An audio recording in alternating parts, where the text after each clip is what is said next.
L'automobile est autant un régal pour les initiés qu'une jungle pour ceux qui souhaitent simplement trouver un déplaçoir. Vous êtes nombreux à me demander très fréquemment pour quelle motorisation opter, notamment sur les véhicules français.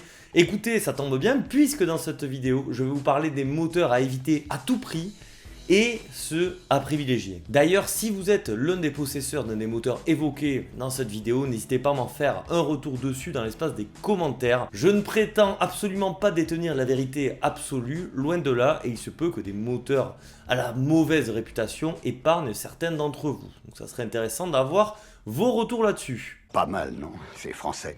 Autant mettre les pieds dans le plat tout de suite, on commence avec un monument. Parce que oui, le 1 litre de PureTech, c'est un monument dans le monde automobile, tellement ce moteur est catastrophique. Succédant au THP, qui avait fait couler déjà beaucoup d'encre, ici, ça sera malheureusement pire. Pourtant, à la base de ce moteur, il s'avérait être une bonne idée sur le papier. PSA, ils ont investi la coquette somme de 175 millions d'euros pour développer ce petit moteur ayant pour mission de se montrer plus vertueux, plus économique, plus écologique et surtout plus fiable que son prédécesseur THP. Ce moteur, et c'est très drôle, il a d'ailleurs été auréolé du titre de moteur de l'année dans sa catégorie entre les 1 litre et 1 litre 4 de cylindrée en 2015, mais aussi en 2016, mais aussi en 2017, mais également en 2018. Je ne connais pas ce jury, mais franchement, changez rien. Et pourtant, quoi qu'en pensent ces jurys, ce moteur, il s'avère pas si incroyable que ça, et c'est le moins que l'on puisse dire.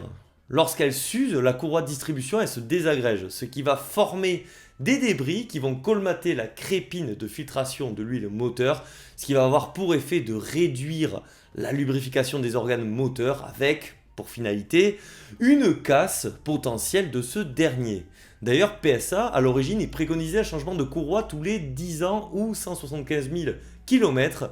Bon, c'est passé à 6 ans ou 100 000 km, mais vous le savez, le mieux, c'est bien sûr de ne jamais acheter cette crotte-là. Mais c'est de la merde! Ce qui est dingue, c'est que ce moteur est sorti en 2012, il aura fallu attendre 2023 pour que Peugeot réagisse un peu en remplaçant cette fameuse courroie immergée par une chaîne. C'est pas l'Amérique, mais c'est déjà ça, on pourra dire.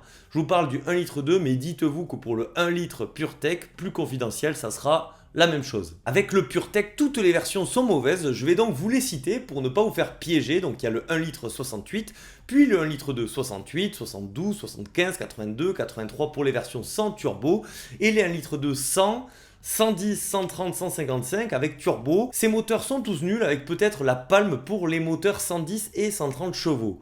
Au niveau des véhicules équipés de ce moteur, ça va englober malheureusement énormément de modèles. Pour Peugeot, Citroën et DS, tous les véhicules essence depuis 2012, mais ce n'est pas tout car PSA, avant de devenir Stellantis, ils ont racheté Opel, donc même si on parle d'un moteur français, dites-vous qu'il s'est aussi retrouvé dans beaucoup de véhicules de marques étrangères et ça s'est forcément aggravé avec la fusion Stellantis. Au lieu de se réjouir de cette fusion pour récupérer les plutôt convaincants moteurs Fiat, ils ont jugé bon de mettre du PureTech partout. Je pense que l'investissement de 175 millions d'euros, il est resté en travers, donc ils ont voulu, tant pis, leur rentabiliser ce moteur de daube.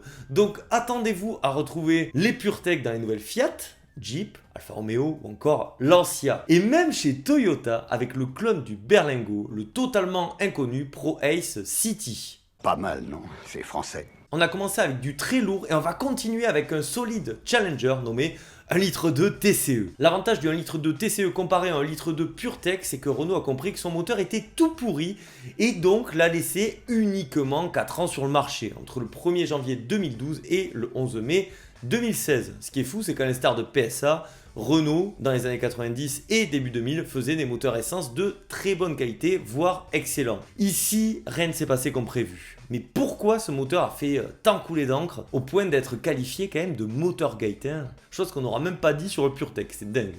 Donc ce bloc, il souffre d'une défaillance de la calibration d'injection. En gros, c'est un défaut de pression dans le circuit d'admission qui empêche le bon remplissage naturel du moteur et qui va entraîner en conséquence une surconsommation d'huile et une usure prématurée du moteur ainsi qu'une formation de calamite qui va former une couche isolante. Pour les plus vénards des acheteurs, la casse moteur pourra arriver possiblement très tôt, dès 50 000 km. Putain, je suis français. C'est la classe. Mais alors, quels sont les véhicules équipés de ce fameux 1 litre 2 TCE du diable à éviter à tout prix. Chez Renault, il s'agit du premier capture de la Clio 4, du Kadjar, du Kangoo 2, de la Mégane 3 et du Scénic ainsi que du Grand Scénic de 3ème génération. Mais ce n'est pas tout, et la force de notre monde automobile actuel, c'est que lorsqu'un moteur est foiré, on en fait profiter les copains.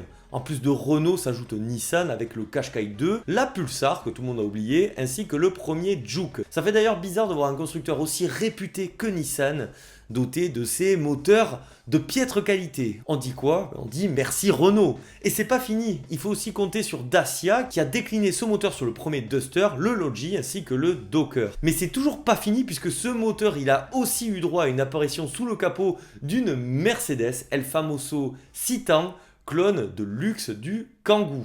Pas mal, non? C'est français.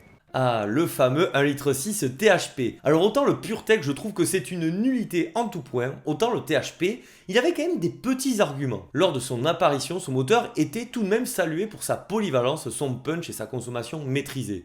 On ajoute à ça la collaboration entre PSA, qui nous avait régalé auparavant avec des moteurs TU, et BMW, dont la réputation de motoriste n'est plus à faire, et on se disait que ces THP, ça allait être tout simplement la nouvelle référence pour une longue période. Et mieux que ça, pendant 8 années, soit entre 2006 et 2014, ce moteur sera élu moteur de l'année dans sa catégorie de moteur, soit entre 1,4 litre et 1,8 litre de cylindrée. C'est quand même pas rien. Aujourd'hui, malheureusement, le constat, il est moins glorieux. La faute, principalement à BMW, dites-vous, car oui, c'est bien le constructeur allemand qui était en charge du tendeur de chaîne de distribution. Et oui, ici, il s'agit bien d'un moteur à chaîne, souvent gage de fiabilité, mais alors dans ce cas précis, pas du tout. Ces moteurs ils peuvent être sujets à des soucis dès 30 000 km avec une chaîne qui se décale, ce qui peut potentiellement provoquer une casse moteur si on n'agit pas. Autre problème majeur rencontré par ce bloc, c'est la surconsommation d'huile due à une usure prématurée des joints de queue de soupape ainsi qu'une segmentation sous-dimensionnée. On pourra atteindre plus de 2 litres d'huile pour 1000 km et je peux vous dire que je sais de quoi je parle car dans ma famille il y a eu une DS3 THP 156 et j'ai possédé pendant 3 ans une Mini Cooper dotée du 1,6 litre VTI 120 chevaux et je peux vous assurer qu'il y avait toujours le bidon d'huile dans le coffre et dès que je faisais 200-300 km il fallait faire la pointe sinon c'était compliqué. Et je vous parle du 1,6 litre VTI parce que oui, les 1,4 litre ainsi que les 1,6 litre VTI sont tout aussi peu fiables. En fait il s'agit de la même base mais en version atmosphérique. Vous l'aurez compris, les moteurs THP et VTI sont vraiment à proscrire. Pour rappel, les VTI vont de 92 à 122 chevaux et le fameux 1,6 litre THP va de 125 à 270 chevaux. De mon côté, j'ai récemment essayé une 308 GTI 270 et j'ai vraiment adoré l'expérience. D'ailleurs, la version 270 chevaux de ce bloc, c'est sûrement la plus convaincante au niveau fiabilité, les pires versions étant les premières sorties. Dites-vous qu'entre 2006 et 2013, c'est vraiment pas foufou. Malheureusement, énormément de véhicules vont être équipés de ces moteurs et le pire c'est que certains modèles, comme par exemple la 308-2, elle aura connu le THP avant de connaître le PureTech. Quelle indignité. Bref, Peugeot, Citroën et DS sont concernés, également la BMW série 1 et série 3 de l'époque, les Mini forcément, mais même des constructeurs plus confidentiels comme Peugeot ou encore Secma opteront pour ce moteur au bon rendement certes, mais à la fiabilité plus que douteuse. Malgré tout, il aura été moins diffusé qu'un PureTech et se sera montré supérieur en agrément.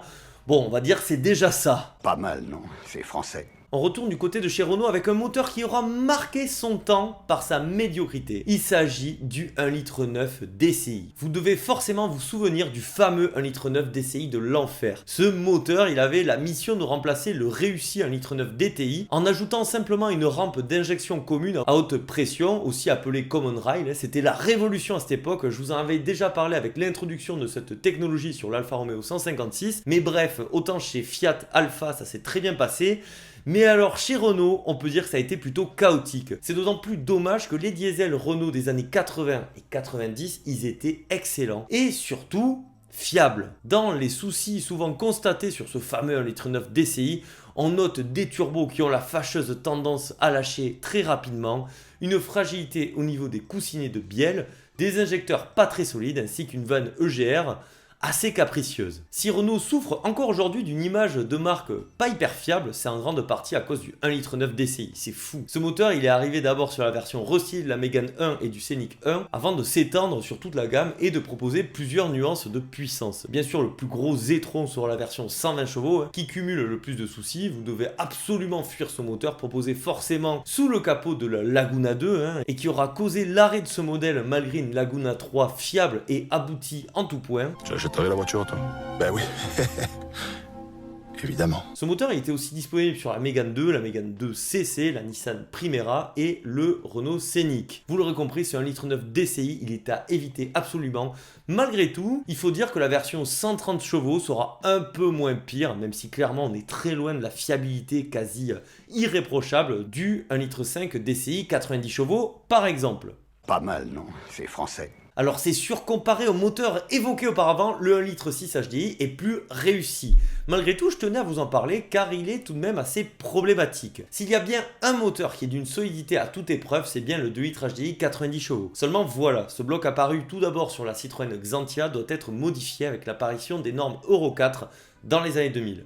Et c'est dommage car ce nouveau 1,6 litre HDI le remplaçant ne parviendra jamais à égaler son ancêtre. Cependant, il existe un 1,6 litre HDI convaincant, il s'agit de la version 92 chevaux, à réellement privilégier face à la version 90 chevaux. Oui, je sais, c'est subtil. Le principal problème de ce 1,6 litre HDI 90, ça sera au niveau de l'injection et du turbo, ou encore de la vanne EGR, et ça sera la même chose pour la version 110 chevaux, vraiment pas fiable. La 112 chevaux, c'est un peu mieux, mais pas incroyable. En revanche, le 1,6 litre HDI 115 chevaux s'en sort convenablement, mais vous l'aurez compris, le meilleur, c'est le 92. Ce fameux 1,6 litre HDI sera réalisé en collaboration avec Ford. Et ce qu'on peut dire, c'est que ce moteur va se retrouver à peu près partout. Car en plus de PSA et Ford, on le retrouvera chez Mazda, Volvo ou encore Mini, comme pour El Famoso THP. Les pires versions étant les 1,6 litre 90 et 110 chevaux, vous les retrouverez sur quasiment toutes les Peugeot Citroën entre 2003 et 2009, mais aussi sur certains véhicules étrangers comme la Ford Focus, la Ford Focus C-Max, la Mazda 3, les Volvo C30, S40, V50, V70 et S80, ou encore la Mini Cooper D. Soyez donc attentifs et vous l'aurez compris, ce moteur, on l'évite tout simplement. Putain, je suis français. C'est la classe. Maintenant, laissez-moi vous parler des meilleurs moteurs français, histoire que vous sachiez quoi acheter vu que c'est quand même plutôt compliqué. Chez Renault, en essence, je ne peux pas ne pas évoquer le 1,2 litre 16 soupapes 75 chevaux. Bon, j'ai pas grand chose à dire dessus, il n'est pas hyper puissant, en revanche, c'est un moteur d'une extrême solidité. Il a été disponible sur la Twingo 1 et 2, la Clio 2, 3 et 4, le Kangoo 1, la Logan 1 et 2 et la Sandero 1 et 2. Il existait aussi une version 8 soupapes qui culminait à la puissance folle de 60 chevaux. Bon, vous l'aurez compris, ici c'est encore moins un foudre de guerre que la version 75 chevaux. Malgré tout, ça reste très solide et c'était dispo sur la Twingo 1 et 2, les dernières Clio 1, puis la Clio 2, puis la Clio 3, le Renault Express et le Renault Kangoo 1. Il existait aussi un turbo sur ce moteur qui était disponible sur la Wind, la Twingo 2, la Clio 3 et le Modus, et ce moteur faisait 100 chevaux. Il était d'ailleurs nommé 1,2 litre TCE, sauf que là, c'était hyper fiable. En moteur plus récent, je peux vous conseiller le 1,3 litre TCE qui se sera retrouvé sur beaucoup de Renault, Nissan et Mercedes de la fin des années 2010, et c'est un moteur très recommandable. Bien qu'encore peut-être un peu jeune pour être sûr à 100% de ses qualités, mais disons que pour le moment,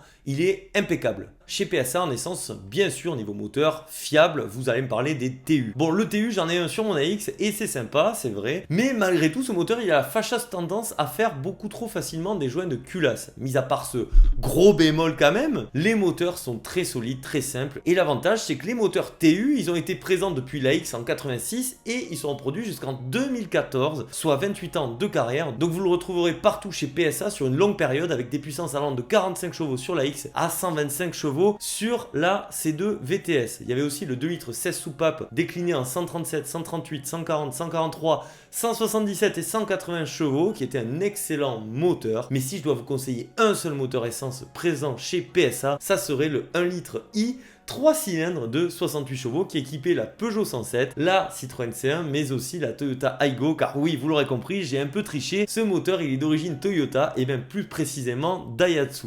Ici vous allez avoir une consommation rikiki, un moteur plutôt pétillant et une solidité à toute épreuve. Pour ce qui est des diesels français les plus solides, forcément on va retenir le 2 litres HDI en 90, on peut y ajouter le 110 chevaux qui sera quand même sujet à plus de soucis, mais aussi en moteur plus récent on peut parler du 2 litres HDI en 150 et 163 chevaux. On peut aussi évoquer le 1 litre 4 HDI qui se débrouille très bien, tout comme le fameux XUD. Chez Renault, il y a forcément le 1 litre 5 DCI 90, c'est hyper solide, on peut y ajouter sa variante de 95 chevaux. Les 1 litre 9 et 2 litres 2 DTI, ils étaient aussi globalement recommandables, tout comme le 2 litres DCI qui va remplacer l'horrible 1 litre 9 DCI, et on peut dire que c'est une réussite tant ce moteur puissant de 130 à 180 chevaux se montre robuste. Et comme chez Peugeot, les anciens blocs D et TD, ils sont aussi très recommandables, bien que ça vibre à balle. Bon, quand je vous disais en introduction que c'était la jungle, je pense pas vous avoir menti. Le but de cette vidéo, c'est de vous permettre de savoir qu'il y a des moteurs à éviter à tout prix, sinon gare aux soucis. D'ailleurs, j'ai failli faire entrer le 09 TCE dans cette vidéo. Je sais qu'il est pas terrible niveau fiabilité, mais sans être aussi raté que les modèles évoqués dans cette vidéo. En revanche, si vous possédez l'un de ces moteurs, n'hésitez pas à m'en faire part dans l'espace des commentaires, ça serait top d'échanger avec des vrais propriétaires. Ce qu'on peut conclure quand même, c'est que ce soit PSA, Stellantis maintenant ou encore Renault, ils font globalement des bons moteurs sur ces 30 dernières années avec des hauts et des bas, mais en parlant de bas, ma plus grosse incompréhension ça reste Stellantis qui continue de diffuser du PureTech, même s'il est revu niveau fiabilité sur quelques modèles depuis 2023, ça reste un énorme fardeau qu'ils se portent et qu'ils imposent surtout aux automobilistes. Je trouve que là-dessus Renault a bien mieux réagi que son rival. En tout cas, j'espère que cette vidéo vous a plu, et si c'est le cas, vous pensez au like, à l'abonnement, c'est hyper important. Dites-moi si une vidéo similaire vous intéresserait sur des moteurs de marque étrangère, ça pourrait être hyper plaisant à faire. En tout cas, moi j'ai pris beaucoup de plaisir à écrire et tourner cette vidéo. Un immense merci à tous ceux qui soutiennent la chaîne, que ce soit depuis Patreon ou encore depuis YouTube. Rejoindre, vous le savez, vous êtes les atmophiles ultimes. Vous avez vu, j'ai tenté un nouveau positionnement de caméra. N'hésitez pas à me dire si vous trouvez ça mieux ou moins bien. Voilà, on fait des petits tests et c'est la rentrée, c'est la folie. Bref, tout ça on s'en fiche. Pourquoi? Parce que le plus important c'est pas ça. C'est quoi le plus important? Se prendre soin de soi. Donc prenez soin de vous. C'était Atmo, je vous dis à la prochaine. Allez, bisous, ciao.